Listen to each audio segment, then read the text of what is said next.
this is where you go. Welcome to the Mizzle An Dub Show, where they know sports. If you want to know about sports, this is where you go.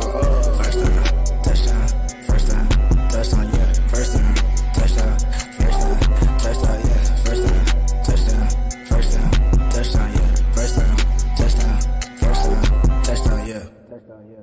Touchdown, yeah.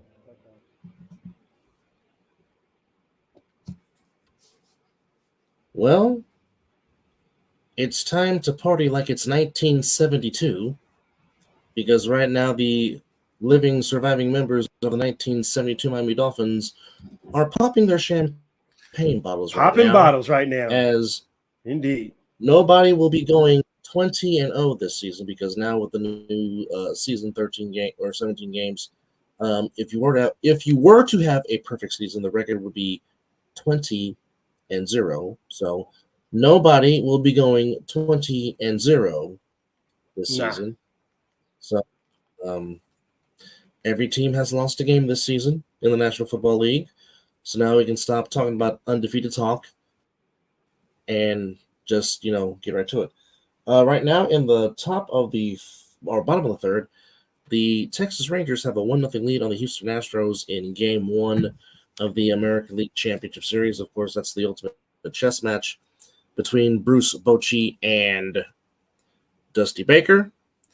And I think the game is still scoreless in Orchard Park, New York, between the East Rutherford Giants. 3-0. And the 3-0 New Jersey. So 3-0 East Rutherford. So the East Rutherford Giants get on the board first in the rematch of Super Bowl 25. Anyhow, welcome to an episode of number 116 on the Mizzle An Dub Show. Actually, in a kind of early stage edition, but nonetheless, here we are. It will be Victory Monday for one person, for the other, not so much. But as you can see, I'm still in my Sunday's best. I didn't even take my clothes off from coming to church. And the kid that is wearing the year that he was born in is a very happy guy. He feels even better because his team beat the doggone Patriots and the hoodie. Hold on.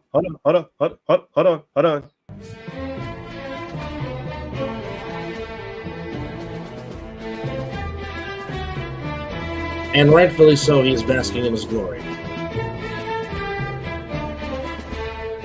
As the autumn wind found a way to get it done. Yes. Needless to say, that's enough of that. That's enough of that. We'll play later. The New England Patriots and the Denver Broncos and the Chicago Bears and the Arizona Cardinals. And if the Giants were to lose tonight, the East Rutherford Giants all would be 1-5 as of right now. 1-5, yeah. But I did say a long time ago, if Brady retired or he left, I said this. Don't be surprised if the Patriots go back to sucking again. Yeah. Because who are the Patriots? I think you might have said this last year. You might have said this last year. Well, I just know I've said it because, again, who were the Patriots before Drew Bledsoe got hit? They were sucky, sprinkled in with a few good seasons. That was the history of the Boston/New England Patriots. Then got a gift, ran with that gift, and kudos to them. But now they've gone back to mediocrity. Again, this is true. As I have said, Bill Belichick was an under 500 coach of the Cleveland Browns. When Tom Brady is not his quarterback, he is still an under 500 coach for his career. So, spare me the whole GOAT talk. Okay? Bill Parcells made the playoffs with Quincy Carter as his quarterback. I don't want to hear it.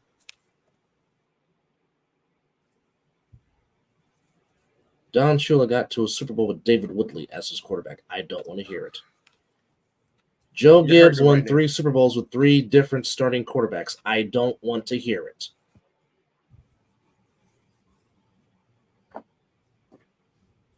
I mean, hell, Trent Dilfer won a doggone Super Bowl. Trent Dilfer? Really? Okay. I don't mean to be giving us Bro, history lessons. Kerry Collins made it to the Super Bowl with the Giants. Think about that. Correct. And lost to Trent Dilfer. That's why I was piggybacking off your thing. And yeah, Well, I forgot. I know. Trust me. S and Raiders, but whatever. However, Week 6 did take place, and today was really the meaning of any given Sunday. Facts. It was the true definition of any given Sunday. I'm just trying to tell you. Any given Sunday truthfully happened, and I mean, let's just get right down into it as we go across with scores across Week 6 of the National Football League. Like I said, we're not going to talk about what happened on Thursday because there really wasn't much of a game.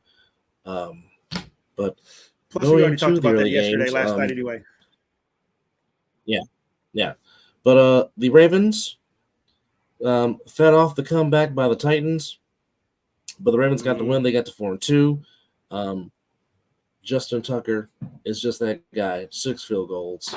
Give me points. A half dozen. Give me points. A half Baker's dozen. His 4 field goals in the second quarter. His 6 in the game.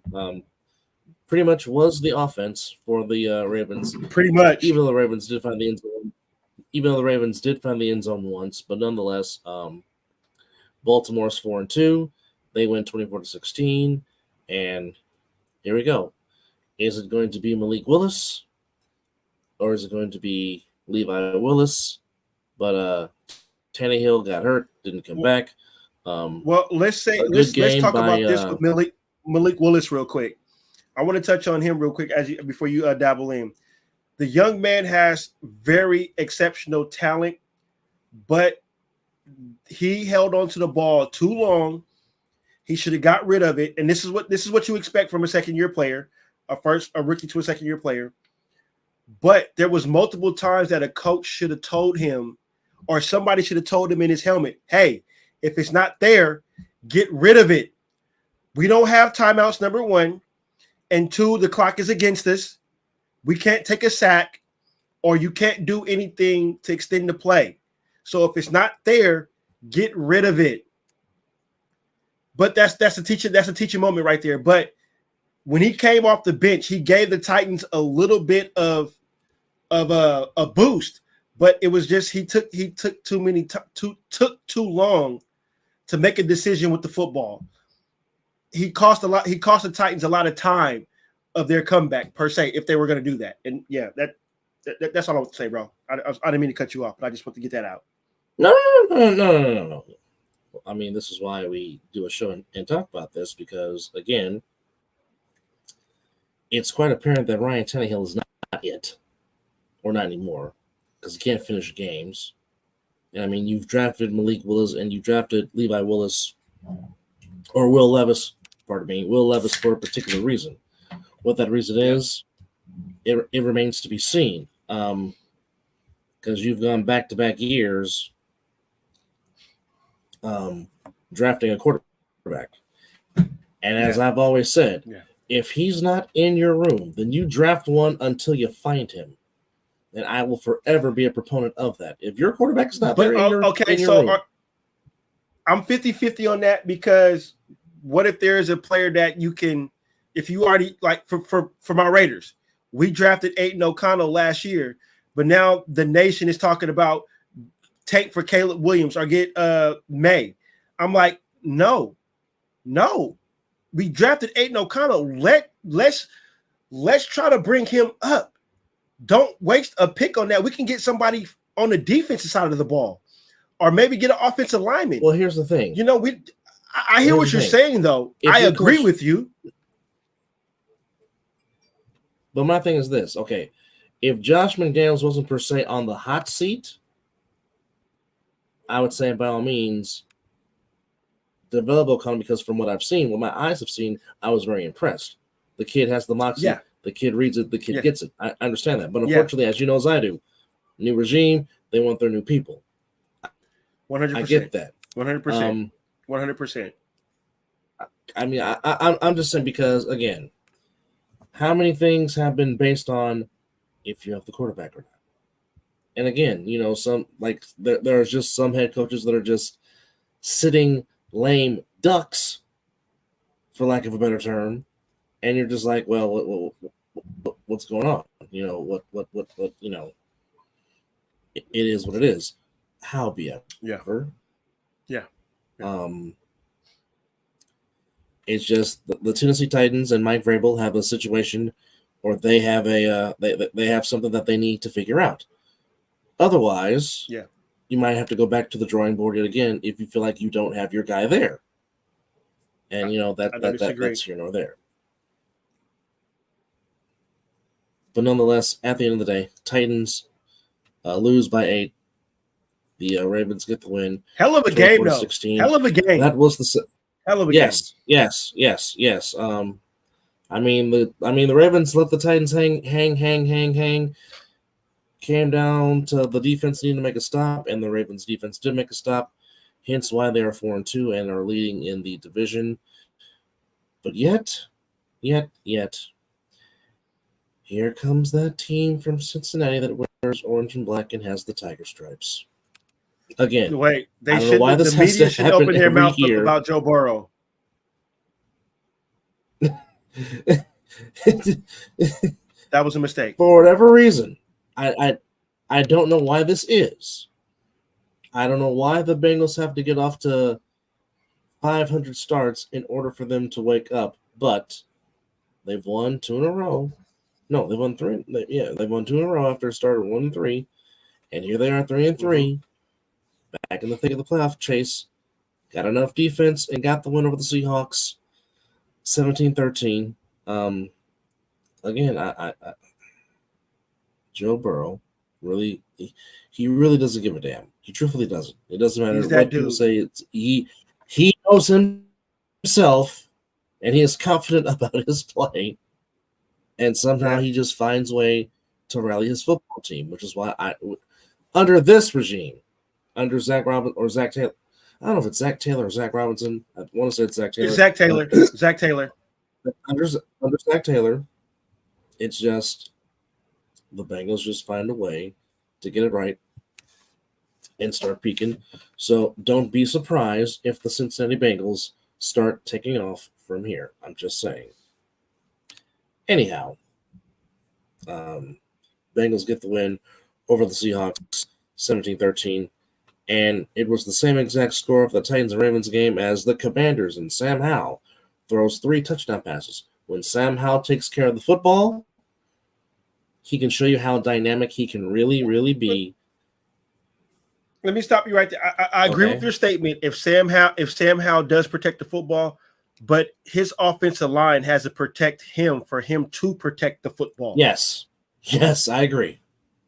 Because he's on pace to damn near be sacked damn near 70 times this year.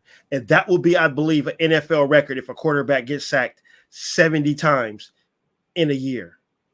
I could be wrong, but I believe that's a high amount. But he did protect the football today, though.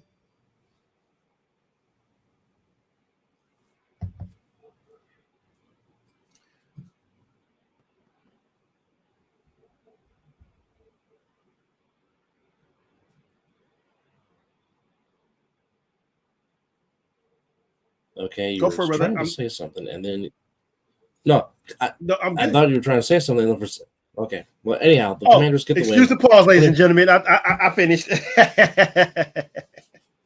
Okay, because I was just like, is he done? Is he still going? What's going on? Anyhow, as we have preseason basketball getting ready to start. Ooh. But yeah, Commanders. Now this normally does not happen. The Commanders went 2 for 10 on third downs, and normally you don't win many games doing that. Yeah, you don't. You do not at all. But they found a way to do it. They found a way to get to 3-3. The Falcons get to 3-3.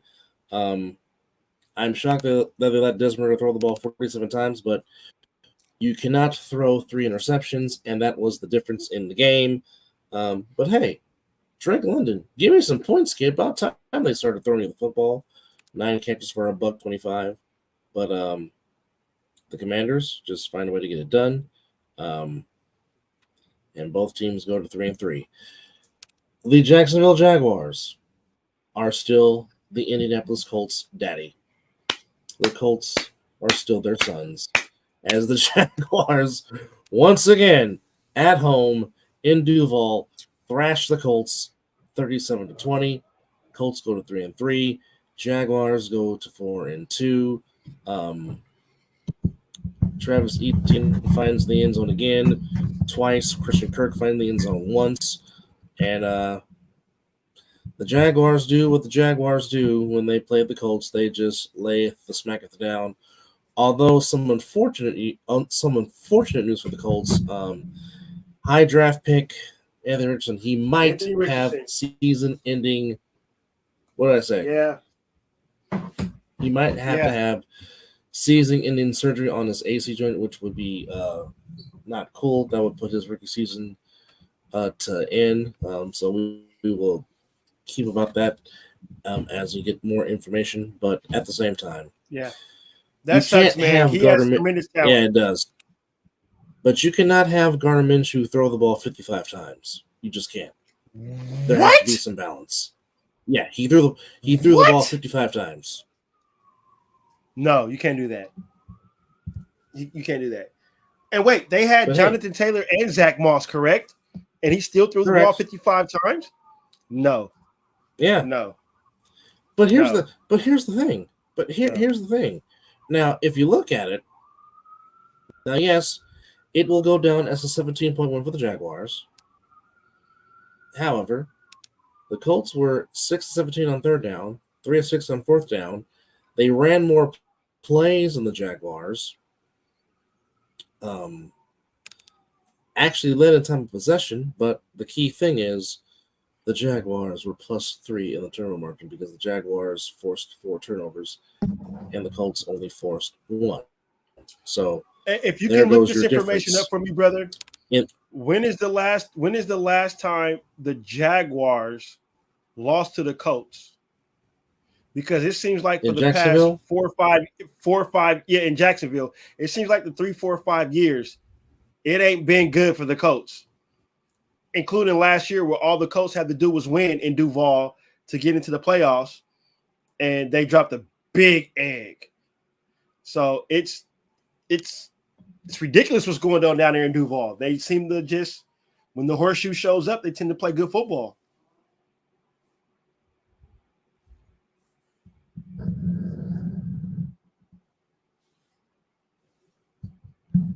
So I don't know what their record is or anything like that, but it'd be nice to see that, to see or hear that stat.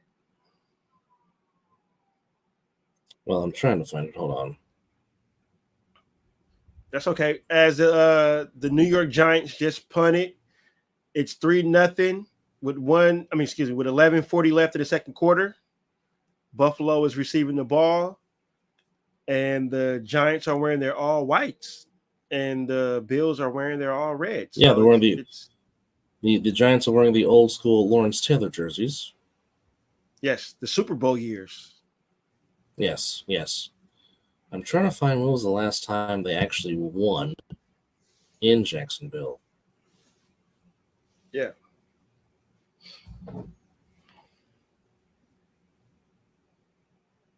Okay, if I'm looking at this correctly, the last time they won a away game in Jacksonville, Florida, was 2014. Holy shit! Are you serious? So they've been that's on September the 21st, 2014. If I'm looking at this correctly, is the last time the Indianapolis Colts have won an away game in Jacksonville, Florida.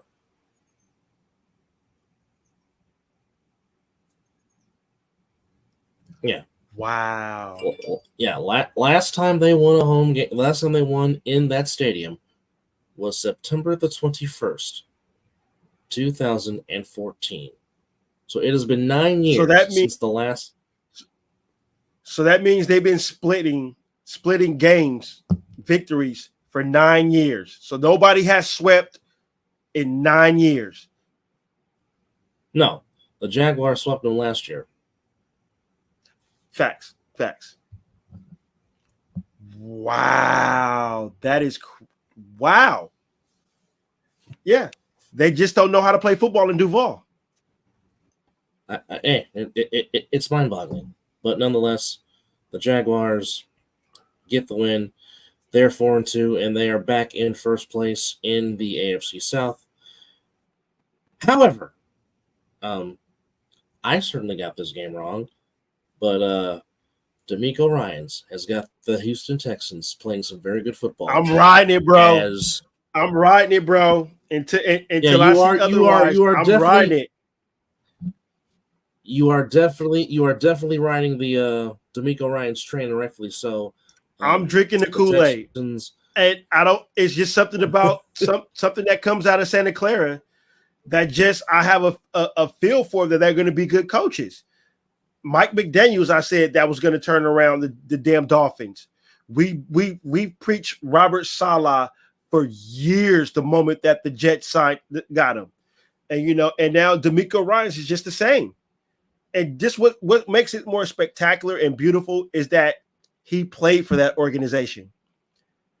So for him to be doing what he's doing now, that just makes it more better. So yeah, I'm riding the Texans until I see otherwise. Unless they play a powerhouse, I still might be like, but I am right. I am riding the Texans Kool-Aid. I'm drinking the Texas Kool-Aid right now. So spoiler alert: whoever the Texans are playing next week, that means I'm picking them. Unless it's a powerhouse.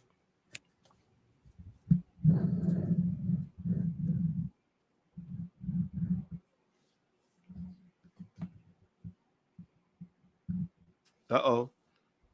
I see my brother making faces. What does this mean? Are you getting information? Share with the people. Hold on. Boy, Josh Allen is not looking like Josh Allen. He just has to come back. Hold on.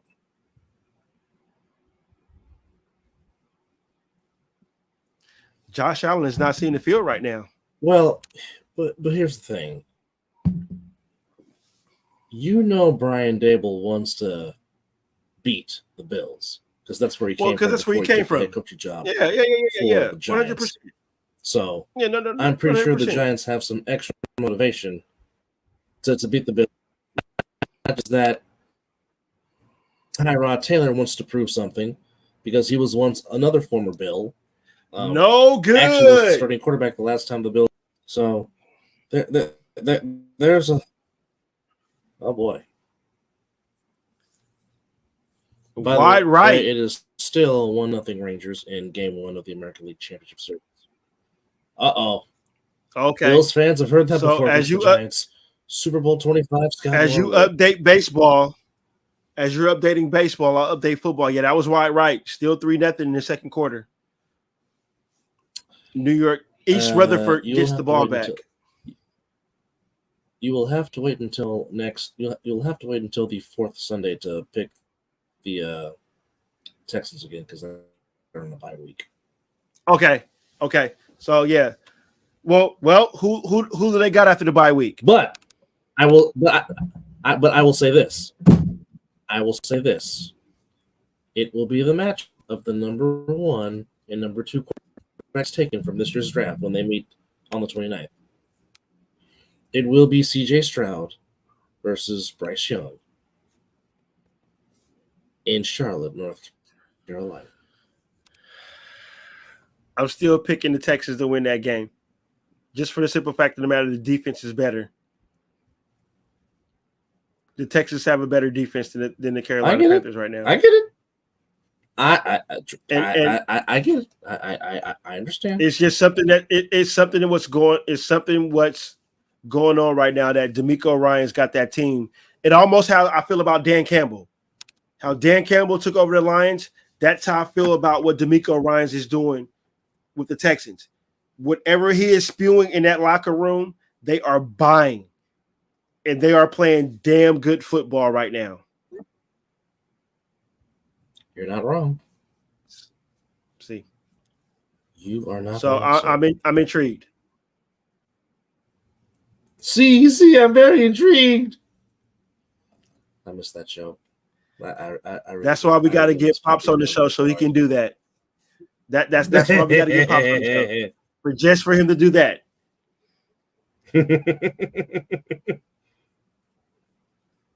But anyhow, back to the scores and recapping. Well, the Dolphins decide to spot the Panthers a 14-0 lead, and then the Miami Dolphins basically just said, hold my beer. And the Dolphins proceed to put up a 40-burger on the Panthers, as the Panthers are the only winless team in the NFL. They have yet to win a game. They will have better days. But once again, Tua throws for 3 more touchdown passes. Raheem Mostert decides to run for 2 more and run for $115. Tyreek Hill, 6 catches, $163, and a touchdown. The backflip. And the backflip. And the backflip. The backflip. With the phone in his hand. The backflip with the phone in his hand. He's getting fined. He will get fined. He don't care. He's getting fined. He does not care. He does not give 2 damns about that. So, well, whatever that fine is, he's just going to wipe his ass with it because it's nothing. Hey, you're not wrong. You are not wrong. You are not wrong. You are not wrong. But the Dolphins maintaining their first place edge in the AFC East. They are 5-1, playing fantastic football. Like I said, the Panthers will have better days. Frank Wright will get that program right. But at this particular moment in time, the Dolphins, their offense right now might be the greatest show on grass. Because I do not say turf, because they don't play on turf. They play on grass. But kudos to them. This next game, it's like, do we really have to talk about it? But I mean, being that we are a fair show, and the Giants are in the red zone. Okay. Giants in the red zone trying to add to their lead. 3-0. But nonetheless, I just, no.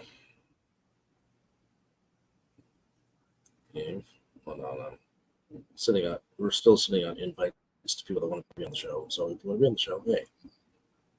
So do forgive us for our delayedness and pauseness in certain things. We're still communicating out with the world, but this is what happens when you do a live show. And to our one person that is viewing the show right now, we do appreciate you viewing in. Yes. Yeah. So anyhow, if you have the time to leave a comment, please leave a comment and we will respond to it. And we will show you on the show with your comment. Is like, do we really have to talk about this game? But yes, we have to talk about this game. The Vikings get the win in Chicago over the Bears, 19-13.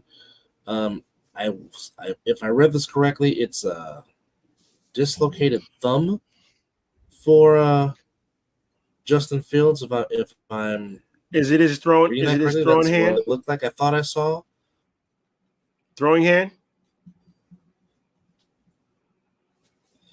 Okay, it's a dislocated finger.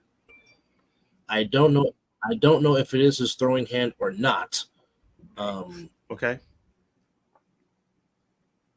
Maybe I can find something on Twitter that can specify that. Hopefully. Yeah, because I don't know if it was his throwing hand or not. Let's see here. Come on now. That I don't know. Okay. Okay, let's see. Well, we got later on right now, the Golden State Warriors are right now about to have a preseason game against the Sacramento Kings. And as I'm flipping through the NBA channels right now, we have a preseason game between the Chicago Bulls and the champion Denver Nuggets with the first quarter, 4:04 left, 19-18. Okay. It is on his throwing hand, unfortunately. That depends on how bad it is, and that could be bad because my silver and black is coming into Soldier Field next week. If Justin Fields is not playing, that kind of changes my pick.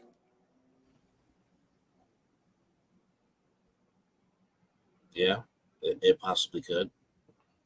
But if he's not playing, that really alters my pick if he's not playing. Interesting analogy. But nonetheless, the Bears suffer the loss. The Vikings get the win, 19-13. Was not pretty by any stretch of the imagination, but at the end, you play to win the game, and the Vikings all that matters. Win the game.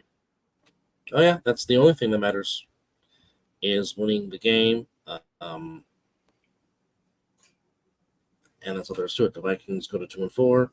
The Bears go 1-5. And now we will get into the late games before we talk about our beloved teams. First and foremost, the Detroit Lions. Very impressive win in Tampa, Florida. Are we shocked, bros? Are we shocked? No. It's not shocking, but here's what I do find shocking. This season, the Honolulu Blue Express has been taking over opposing teams' stadiums this season. And, I mean, you never want visiting fan bases to take over your stadium.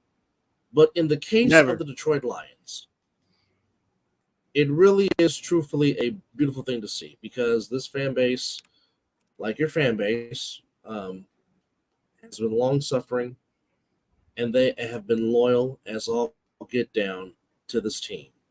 Even when they went 0-16, they would still come out, even if they wore bags on their head, they would still wear their Honolulu blue. And just for them, just for the fan base, I really am excited for them. You see Brad Holmes going into the locker room in Tampa, Florida, just as excited as he can be.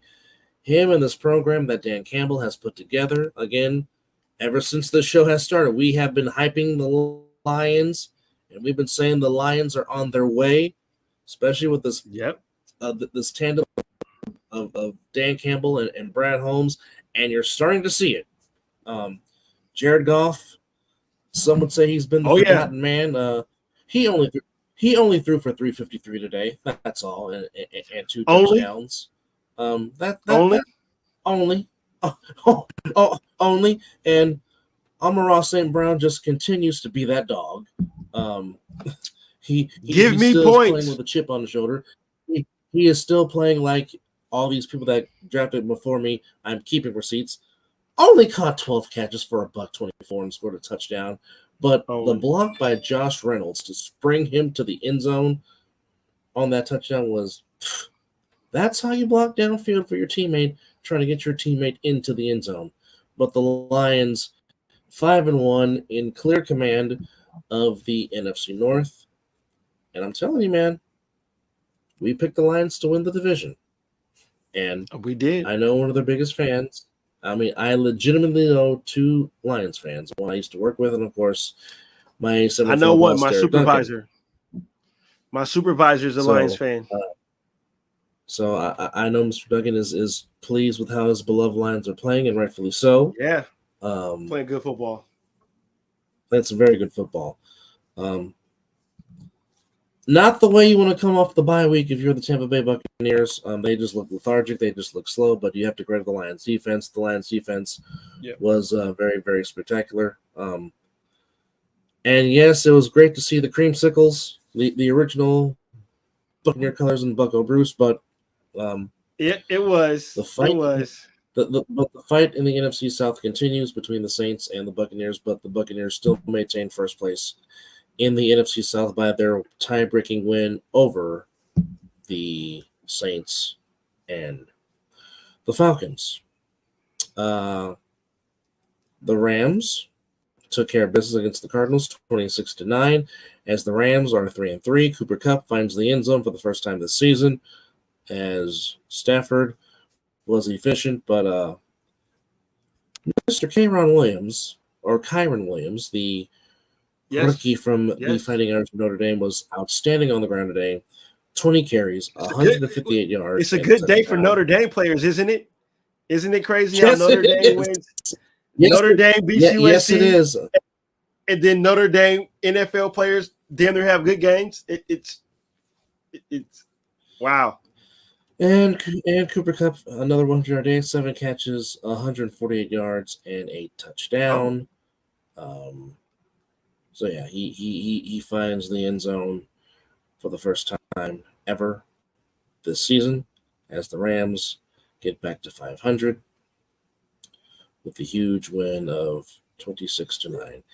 And then perhaps the upset of the day that took place in East Rutherford, New Jersey, which was quite Jets fans stand up. Quite the shock.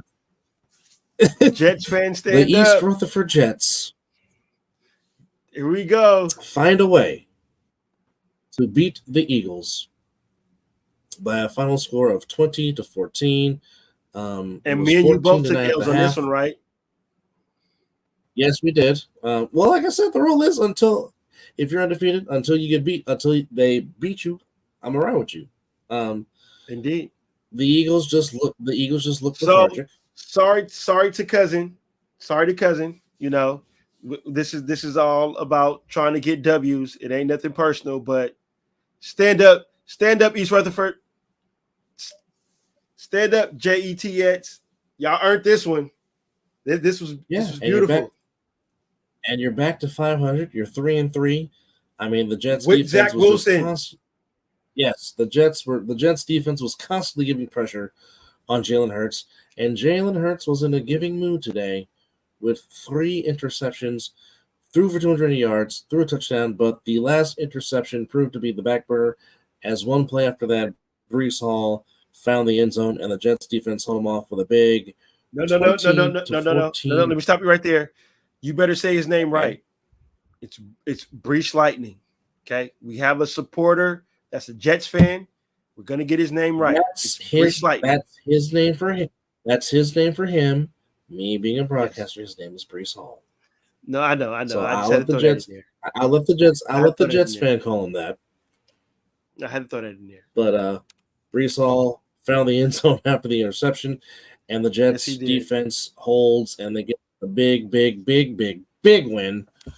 20-14 as the Eagles go to 5-1. Okay. Now the Rangers make it 2-0 off of Justin Verlander in the top of the 5th in Game 1 of the American League Championship Series. So the Bochies are up, and the Giants are up 6-0, and the Giants are up 6-0. All right, so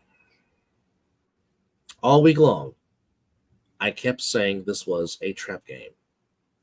You have. I've been saying it. You have. I've been saying it. And it played like one. Okay? Yeah. Some people say it's a bad loss. Some people want to go on the kicker. Some people talking about bring back Rebbe going. Okay. First off, you only said that because he missed 2 field goals today. But I guarantee you, before that happened, they did not know that Jake Moody was 9 for 9 coming into today's game. Why? Because they didn't have no close games, because most of their games were blowout victories. They were coming into this game on a 16-game winning streak, their longest in franchise history. Number 1. Okay. Number 2. Outside of the NFC Championship game, this team has really not faced any kind of adversity since Brock Purdy became the starting quarterback. It was bound to happen. He was not going to go undefeated as a starter. He was going to lose some games. And the question is, now, how do you handle that? Yes, he's lost some games at Iowa State, but this is the NFL. This is the National Football League. How's he going to handle that? Okay, he did not play his best game today. The offense was pretty much crappy. Okay, the defense played like a championship defense for most of that game. Okay, yes, There's missed calls in every game. Yes, the call on to Sean Gibson possibly should have been picked up, but again, the how the penalty is explained, the receiver was defenseless. Yes, he did not hit him in the head, but because he's defenseless, if you touch a defenseless receiver, they're going to throw the flag. That's just what it is. All day. Accept that. Okay. That's just what it is. Okay. So stop blaming the refs on everything, like some of you fans do, and that's on every fan base. Just stop it. You play through that. Every fan base. Refs are going to make mistakes. They are human. They're human. There it is. There it is. Okay, there it is, brother. Because I guarantee you, if you want to dare try to get robot refs, they're going to call it to the letter of the rule book, and then you're going to start blaming. You're really going to hate football, and you're really going to hate sports. Let me not just say football. You're really going to hate sports. And just to update real quick, Josh Allen has ran to the medical blue tent right now. Oh, Josh Allen in the medical blue tent right now.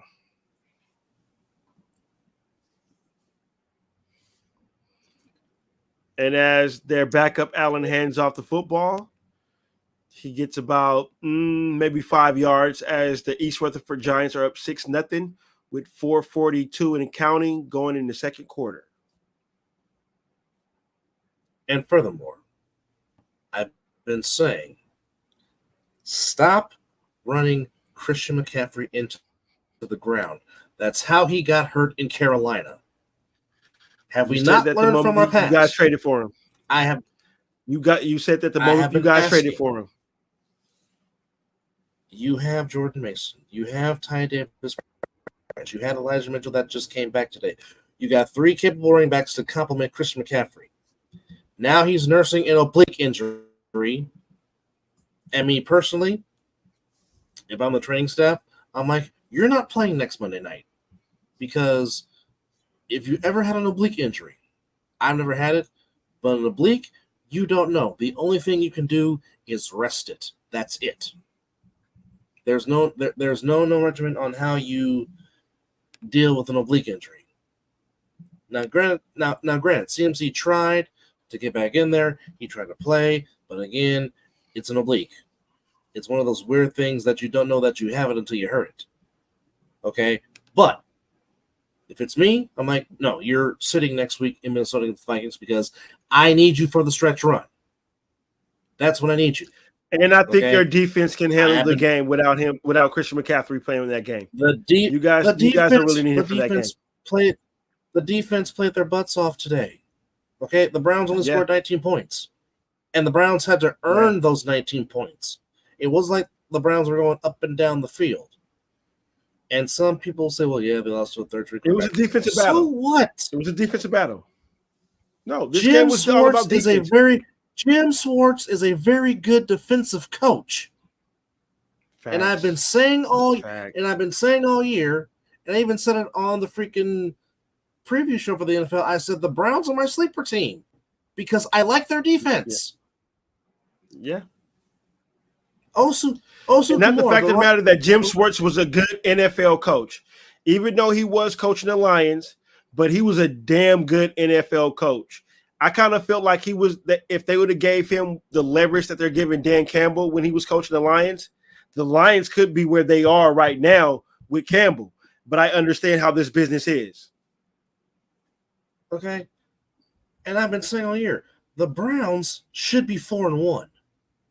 The only game they got flat out outplayed was against the Baltimore Ravens. Okay. If Deshaun Watson does not fumble that ball, they possibly might beat Pittsburgh on Monday night. Okay. And that's losing their all-star running back in Nick Chubb. Ford was outstanding. You know who Kareem Hunt is, so that's not surprising. I mean, Amari Cooper today made one of the best catches you will ever see on the sideline and got both feet in bounds. People need to stop sleeping. People need to stop sleeping on Amari Cooper. And then I said, when Elijah Moore got to the Browns are going to use him. And they're using Elijah Moore the way the Jets did not use him. Okay? You know about Zadarius Smith. You know about Myles Garrett. Maurice Hurst, has been a great signing for the Browns. He's been healthy and he's showing his talent. But Osu Kamara, the linebacker from Notre Dame, he was everywhere today on that field. Everywhere. He was everywhere. Everywhere. The Browns defense is top tier. I know that because I've watched them. Myles Garrett moved Trent Williams like he was a small fry. Yeah. Did you see and not many people do that many people do that to Trent Williams. We got another sad moment going on in Orchard Park right now. Don't tell me Saquon hurt himself again. Not Saquon. It's a Bills player. He's been down for a minute, and now they're I think they're bringing out. Yeah, they brought out the ambulance. They brought the ambulance on the field. It's a running back. Oh, no. His last name is Harris. I can't tell from what they're showing right now what could cause him. The former Patriot. That's not Harris. Yeah, Patriot, Mr. Damian Harris, the former Patriot. That's Damian Harris. Good. Yeah, I can't. Any contact that happens in the NFL can be crucial. From what my eyes seeing what happened in this play, I don't know what caused him to get hurt. And plus, of course, I have the game on pause because we're doing the show and I'm just trying to give live updates as we're doing the show. I can't hear what's going on from the broadcast, but yeah, I don't know. And they're showing DeMar Hamlin right now because this is about this obviously happened on the field. He comes to mind when you bring out an ambulance. Yeah, and yeah, the everybody right now is looking pretty sad in the stadium. Players, fans, they literally have the ambulance on the field and they have the stretcher out on the field, and he has not moved since we've been talking, and this has been going on for a minute. So we're just going to send prayers out to Damian Harris and hope this is nothing crucial and that this is just something to where they're just being precautious right now. But right now it's not looking pretty good. They just went to another commercial, so that lets you know it's serious because that's 2 commercials. Okay, so I'm just going to say that Deebo Samuel's injury, X-rays came back negative. But Deebo, I love you, but stop getting into fights on the other team's opposing sideline. Just stop it. Because normally when you do that, you light a fire underneath the other team. Now, yes, Trent Williams, rightfully so, came to your defense and shoved Elijah Moore out the way. But now that caused you to get hurt in the game, and your team missed you. Okay. Well, I'll say this as well before you continue. Football. I'll say what happened was after that incident happened, remember, I sent you the link where the media was saying don't poke the bear. Me and you both agree that was a bad thing that correct the Browns did, thinking that why are you poking a team that's more dominant than you, but not thinking, oh shit, that could get the Browns going. Motivated. And then after that, then you're like, then you're thinking like, oh my God, and it did. Deebo got hurt. And then you said Trent Williams got hurt. Oh, Myles Garrett was on a mission. So yeah, I don't think you should cause fights before a game. You should just let your play do the talking. But I'm sorry, brother. I just had to because the first possession. No, because the first drive the Niners went up and down the field, didn't even throw the ball on that drive, with the exception of the shovel pass to McCaffrey. And you're thinking, oh, okay, well here we go again, and then the interception by Fred Warner. You're up 10-0 early. And then the 50-yard catch to Amari Cooper got the Browns going. And then here comes Ford. Here comes Kareem Hunt. Now, again, the Browns defense. If you have not watched the Browns defense, this Browns defense has been good all season long. And I've kept saying season long. It's a trap game. It's a trap game. And I've been saying the Niners need to be hit in the mouth. They haven't been hit in the mouth yet this season. And the Cleveland Browns, the dog pound, wearing the all-whites, going back to the All-American Football Conference League, when they both came in the league in the same year in 1946, the Browns hit them in the mouth. And for most of that game, the Niners could not respond. Yeah. And even with all that, as crappy as the offense played, Brock Purdy still showed some guts and got them in a chance to win the game with a field goal. And Jake Moon just happened to blame the kicker. So we want to blame the kicker? Some people in my fan base want to blame the kicker. Yes, I'm like, okay. But okay. Is that what we're doing? And here was my question. And I asked him, okay, so if it was Robbie Gould and he went 1 for 3, what would you have said then? Since you want to slurp Robbie Gould, if Robbie Gould would have missed those 2 kicks, which included the chance to win the game, what would you have said then? And I'm still waiting for an answer. Sometimes you just have to tip your cap to the other team and say, today on this day, you were better. And the Browns were 2 points better than my team. Like I said, it's a good loss. They need to happen. They need to learn from this. Because like I said, Brock Purdy eventually is going to lose a game. He's not going to go undefeated forever. It's going to happen. The Niners are going to lose a game. It eventually is going to happen. Now that it's happened, let it light a fire. And the reaction of your face just tells that might not be a very good injury. No, not an injury. Josh Allen just threw an interception. Oh.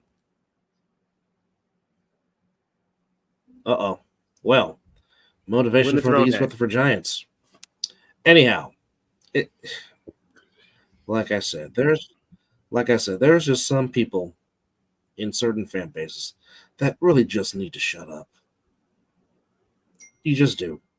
Because you're giving a lot of the fan bases a bad name because you're just like, you are just saying stuff to be saying stuff, and you're saying stuff that you want to be heard.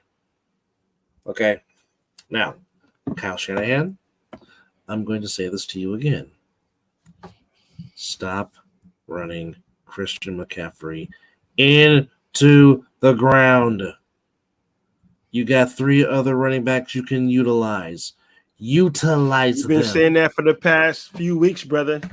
You've been preaching that the past few weeks, man. Okay. Christian McCaffrey is in tremendous shape. Yes, he is built like a Greek god. Yes. However, he is not a bell cow type running back. Okay? You can do that with Frank Gore.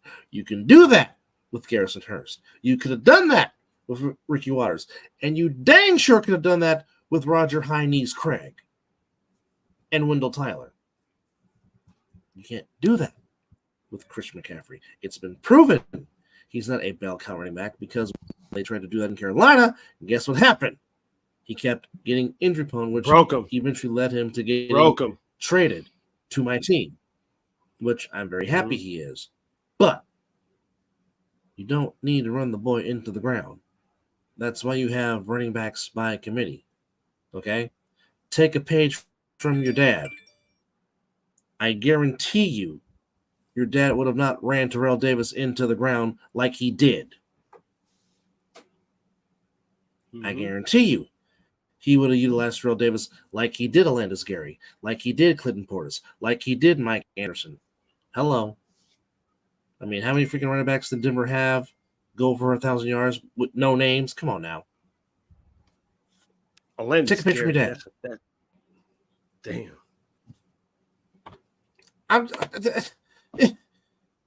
I mean, do I need to say more? No. Okay. I mean, it's a loss that needed to happen, and it happened. So now you take this humble moment. You learn from it. Mm-hmm. Take that humble pie, and you play like hell in the Twin Cities on Monday night against the Minnesota Vikings. Do not give Kirk Cousins any kind of confidence. Okay? Yeah. Because you already know the Vikings are not going to have Justin Jefferson. So you make sure Addison and you make sure KJ Osborne do not go off. And you keep your eyes on TJ Hawkinson. Okay? Make Kirk Cousins have to make a play to beat you. Because you should come out guns blazing against the Vikings on next Monday night. And hopefully they're staying over since they're going to be in the Midwest again, so they can practice in Youngstown, Ohio, or wherever Eddie DeBarlo grew up. EIO. But take this, apply it, and you go take it out on the Vikings on Monday night. Agreed. But dadgummit, keep your mouth shut and just focus at the task at hand. The task at hand is to win the football game. Don't go riling up the opposing teams. Don't go riling up the opposing team's bench. Okay? Now the Niners better be happy that they were not playing inside the original dog pound of Cleveland Municipal Stadium, because they would have thrown batteries and doggy trees at you. Facts. That's what they would have done. Facts. And they would have dared you to come up there and say something, because they would have started swinging on you. If you don't believe me, go YouTube the old dog pound at Old Municipal Stadium. They didn't care. They would bark at you like a dog, because the original dog pound was not the greatest place to play in. It was one of the most toughest places to play in. Even when the Browns were down, that fan base would get loud. Yep.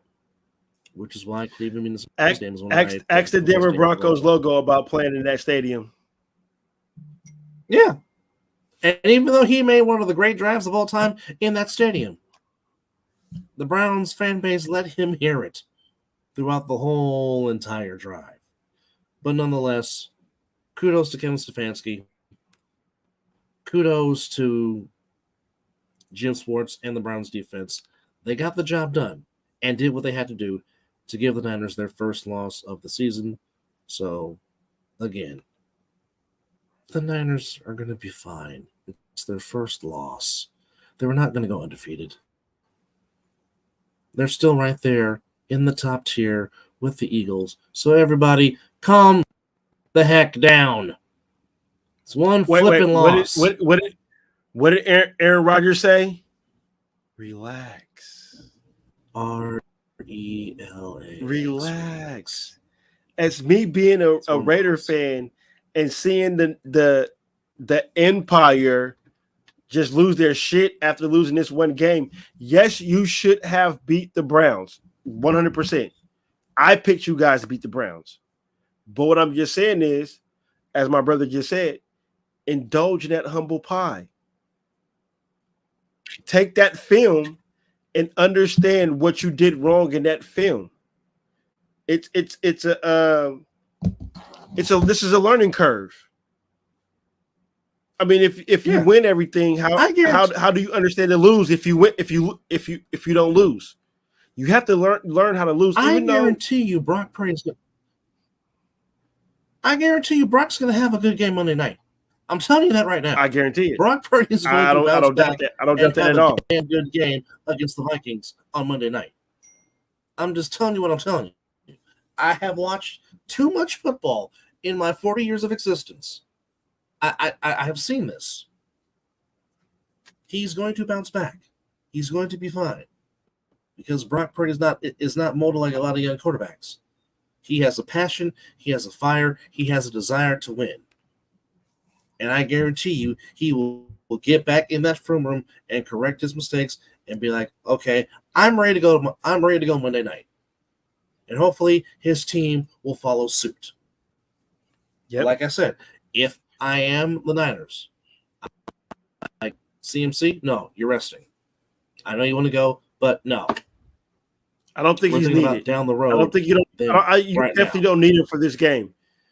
Get your the guys that you were speaking about earlier. Give them their reps and give them some little experience. So when it comes to playoff time, you can lean on them, because your offensive line is going to give anybody hell. Me and you can damn near get 7-5 yards a pop with your offensive line when they're on. You know what I'm saying? Especially, so you don't have to use CMC the whole time. Behind Banks and Williams, yes. I mean, if I'm behind Aaron Banks and Trent Williams on the left side, I can at least get 4 yards in the cloud of dust. And Lord knows I did not play football as a kid, as a sport in a kids league. But yeah, I'm just It's called Any Given Sunday for a reason, folks. Yeah, there's no seriously, no reason to panic. Yeah, I mean, come on now. Again, no one expected the Jets to beat the Eagles. I don't think even the diest of heart of Jet fans thought they were going to beat the Eagles. But they just wanted a competitive game.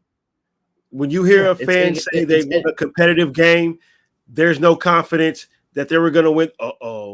And the Giants, the East Rutherford Giants, are about to be at the 1 yard line with 14 seconds in the second quarter after a penalty in the end zone. Give me points, Saquon Barkley.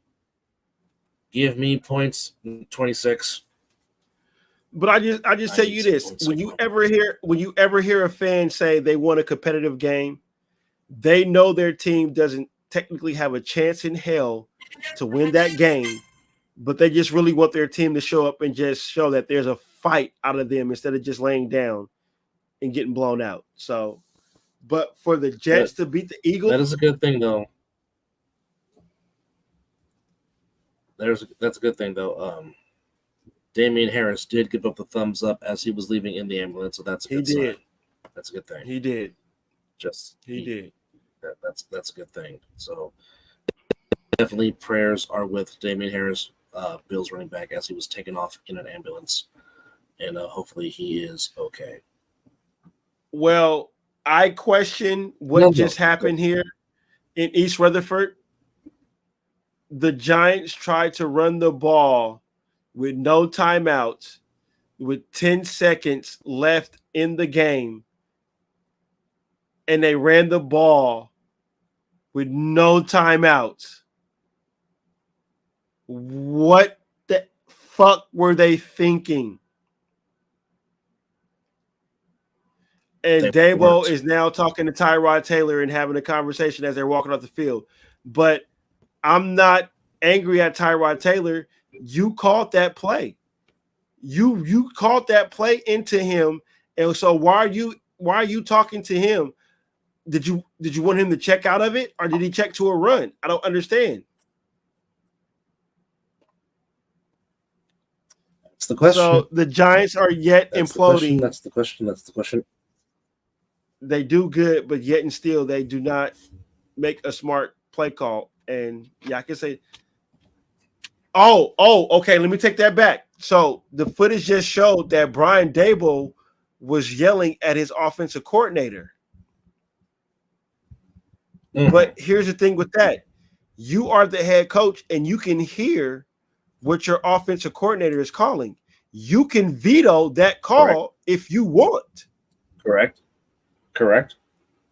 Absolutely. So I don't understand that whole that situation right there. But go ahead and finish about with your Niners, brother. Yeah, Tom Sula. They will be fine. They will bounce back. Don't be surprised if they thrash the Vikings on Monday night. 40 burger. This is still an elite team. Don't be surprised if it's a 40 burger. This is still an elite team. Again, the injury to Debo's shoulder is negative, but I wouldn't rush him back. I would rest him too. That just means Ronnie Bell can get some more playing time and be a playmaker in this offense. Jawan Jennings, third and Jawan. And of course, Brandon Ayuk. So again, I'm not rushing back Christian McCaffrey. I'm not rushing back Deebo Samuel. There's enough depth on this team to where, and you still got Kittle. They'll be missed, but him too. They'll be missed, but it won't be as drastic. Again, think long term. Think for the playoff stretch. Think for the playoff run. That's my mindset right now. Okay, you're gonna lose games. It's gonna happen. You're not gonna go undefeated. That happens. I thought 11 or 12 wins would be enough to win this division, and with the way that the Rams and Seahawks are turning off wins and being at 500 at best, it's probably a fair shake. Now, granted, yes, true, but in the Niners' case, as it is with it, here's the thing. Right now, Lions, Eagles, 49ers, 5-1. Agreed. Dolphins, 5-1. in the NFL. And I think the Chiefs are also at least 4-1 or 5-1. But and I cannot wait to talk about this matchup. Oh my God. Oh, that's going to be a very good matchup next week. But Lions, Eagles, Niners. You are now fighting for the number 1 seed in the NFC. That's what you want. That's what you want. You want the number 1 seed in the NFC, and that's what you're fighting for. But enough about me, because my team lost. Let's talk about the team that won and got back to the 500 mark, and the race for the playoffs is indeed back on, as he is. I'm going to cue up the music one more time, because the audible win is a pirate. It is. Yes. It is a pirate. It is. Yes. Go ahead and cue the audible. Go ahead and cue the audible.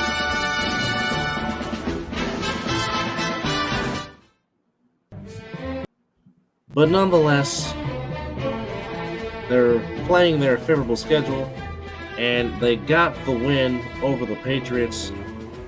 And it must feel good to bump the Patriots to 1-5. That has got to be a very good feeling.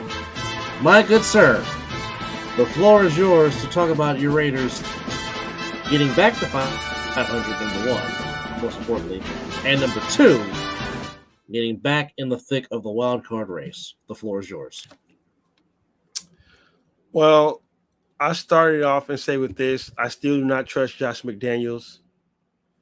And I will continue to say this until he shows me otherwise. The best thing that happened to this organization is that Mayock and Gruden drafted Max Crosby. That man. That is just the because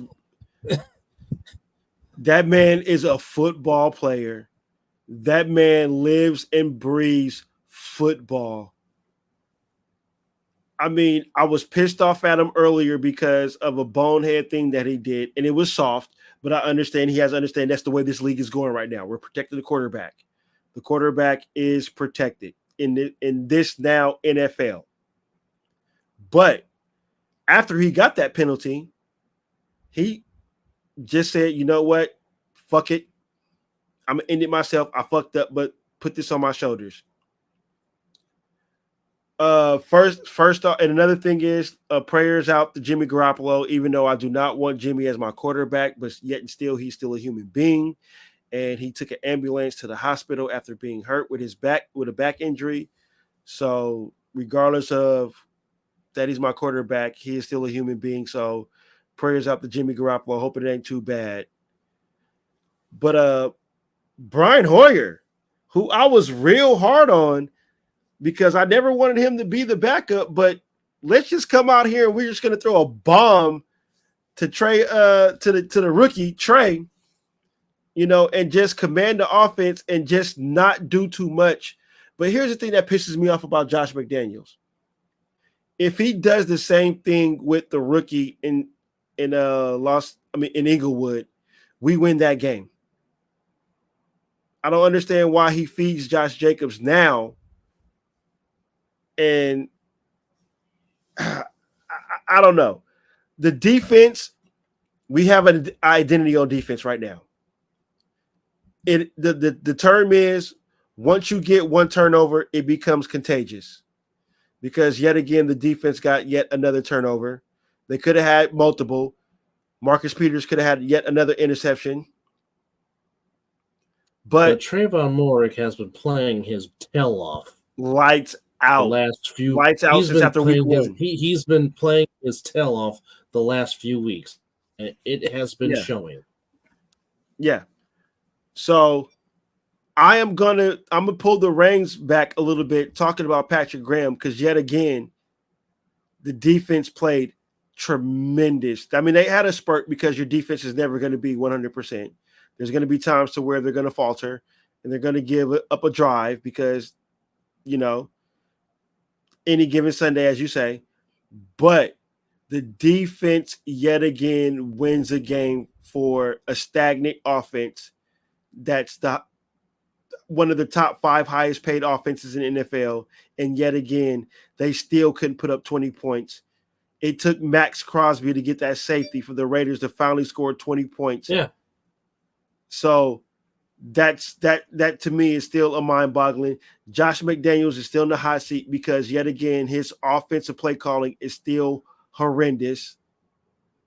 But there was a breath of fresh air as we get back to talking about those Fighting Irish just having tremendous games in NFL on top of having a great game in college football. Michael Mayer, hello. He was your leading receiver today. Well, 5 catches for 75 yards. Averaging 15 a catch. Go ahead. Yeah, what I'm just saying is 5 catches, 75 yards, averaging 15 a catch. Yeah, well, the moment we drafted him, I text you when we drafted him. I'm like, oh, I see why we got rid of Darren Waller. You know what I'm saying? And in the beginning of the season, it was like, oh my goodness, he can't. I was high on getting Mayer because I knew Jimmy Garoppolo thrives off his tight ends. So to see him to have the performance last week and to see him get real implemented into this week's offense, I mean, continue. And I'm sick and tired. And I can't say that. I'm just going to say this. The pass that was thrown to Tay Adams was a perfect thrown ball, but that's what happens on slant routes. Slant routes, you can get lit up like that. It was not a situation that Jimmy Garoppolo put Devontae Adams in a situation. It was that Jabril Peppers read that play very well, and he attacked the ball or the player when he read the play, and it was just a good hit on Devontae Adams. So he didn't put Devontae Adams in a bad situation. I'm just a little disappointed that we're not using Devontae Adams more, and he's getting frustrated. And there was a clip that was shown when there was a ball thrown in the red zone. Devontae Adams showed his frustration. And I said this the moment that Jimmy Garoppolo was signed by the Raiders. Devontae Adams is going to be frustrated, regardless of how the play calling or whatever the route that he's running. Jimmy Garoppolo is not the quarterback for Devontae Adams. Aiden O'Connell, yes, because Aiden O'Connell can see. Well, not right now. In preseason, I know it's different, but I believe that he can process a lot better than what Jimmy can process in this offense. But I'm not gonna drag on the negatives. It's a W because no matter how you play, you still show up, play a game of football, and at the end of the day, it's not just a W. That's 2 in a row. That's 2 in a row. 2 in a row that our defense won. As I said earlier, our offense didn't do nothing. The defense closed out the games in this winning streak that we have right now. So my confidence in the defense is starting to get a little bit higher, but I think it's time to leave the rookie on and bring him in only in certain situations, because Ja'Cory Bennett, as much as he is an excellent tackler and he sees the field good enough, but I didn't see enough of the back of his jersey chasing a wide receiver. I'm over that. This is the time that your jobs are on the line. And if I'm seeing it, the coach should be able to see that, and they should make an adjustment. And Facts. If Nate Hobbs can't play next week, I'm sorry. It's starting to get a trend with him. He plays good a few games, and a fluke injury happens, and he doesn't heal well, and it takes 3 to 4 weeks for him to play. He can't. It's not good for him to be hurt right now with this regime and the way this organization is going. So Nate Hobbs has to get himself together as well. But all in all, a W's a W. They got Josh Jacobs going a little bit. I just want to see what's going to happen with Jimmy Garoppolo and see what's going on with that. And if he can't go, I'm all for riding with the rookie. Let's see what we got with the rookie. And if the rookie ain't it, and you need to find your quarterback, as you were saying earlier, then go ahead and try to get a Drake May. I don't think Caleb Williams showed anything. He lost the Heisman vote to me by the performance he had this Saturday. Yeah, so he was in a giving mood to the Fighting Irish in South Bend, Indiana, for sure. Yeah, and that's the game that would have defined his Heisman candidacy. If he would have went in there into South Bend and dominated and performed well, I think he hands down win the Heisman. But since he laid the egg, I think that kind of puts him out of it. He'll probably get there just for the simple fact of the matter, but I don't think he wins it. But to jump back to my Raiders and to conclude with the Raiders, that defense played very well, and I'm so happy we got Max Crosby because I don't think we win this game without his motor. Josh McDaniel has to get this offense going because the defense is doing their job, and he needs to keep up with the defense because Patrick Graham is calling out some good defensive plays, and I was hard on him, and I was calling for him to be fired, but he has got this defense going right now. So my last take on the Raiders is continue to build off what you did with this game. Do not go to Soldier Field next week taking that Chicago Bears team lightly, regardless if Justin Fields play or not. It's an East Coast start time, and we all know how West Coast teams travel to an East Coast time zone with a 10 o'clock start. So just be prepared for any and everything in that game. But hands down, defense played well. I'm still skeptical about my offense, but at the end of the day, a W is a W, and I'll live with that. And I'm happy that the Raiders won. So, yeah. Very well said. Very, very well said. I mean, it's a factual statement. I mean, you win any way you can. You try to pick up a win any way you can. And like I said, Max Crosby, his motor is just relentless. And I think you're starting to see it culminate and starting to affect the rest of the people on defense because he's not a big rah-rah guy. Same with Davante Adams. They're more of lead by example type of people. And something, I learned listening to Paul Gutierrez, of course, tremendous Raider beat writer for ESPN.com, but he says something along the lines of, well, okay, since Josh McDaniels is not a rah-rah guy, then by God, you better have the perfect scheme for your offense. And it's not showing. Because it's like, look, your press conferences are boring. You try too much to sound like Bill Belichick, which you're not him. And I agree with him, and I agree with what Q said on the Sarah roughness. Okay, well, if you're not a raw guy, if you're not an emotional guy to get your team emotional fit to play a game, well, by God, you better have the most perfect scheme on offense to get your team to score points. Something has to give. Okay, break a clipboard, break a table, throw something up against the board. Something? Okay, Davante Adams is not going to yell. Davante Adams is going to be the ultimate professional and the ultimate teammate because that's just who Davante Adams is. Okay, I know Jimmy Garoppolo is just one of the guys, but he's not much of a yeller himself. Same with Max Crosby. Somebody has got to go in there, grab the bull by the horns, and say, "Look, get this shit together. We need to pull our weight." Okay, defense has been playing and has been improving and has gotten better in this 2-game winning streak, but we still can't crack 20 points. It seems like 17 is the magic number for us offensively. That's got to stop. It's got to stop. That's not going to win you a playoff game. That's not going to win you a playoff if you get there. It's not. That's not going to win you a playoff game. and that's not going to win you a game in the later part of the season when you're winding down to try to get into a playoff position. Especially if you're trying to fight for a wild card spot. Yeah. So being 3-3, that's great. I'm happy because at this time last year we were nowhere near this.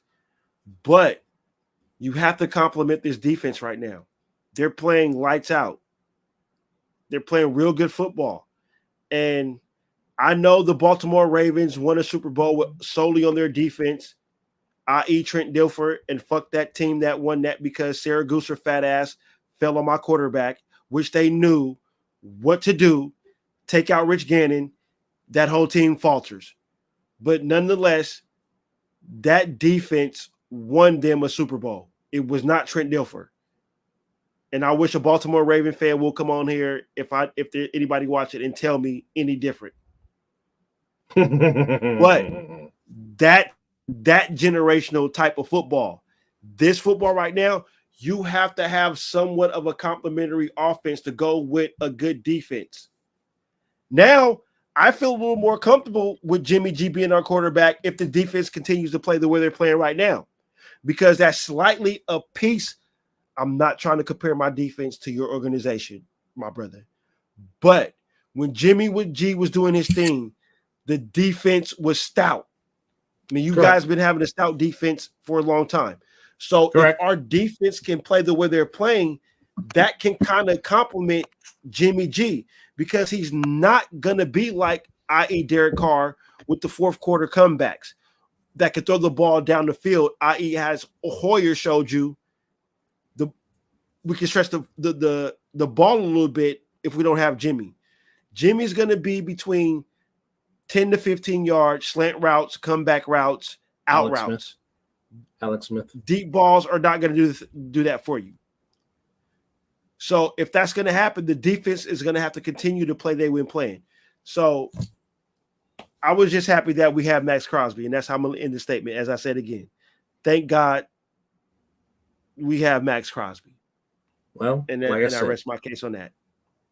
At the end of the day, as Herm Edwards say, hello, you play to win the game, and the Raiders won the game.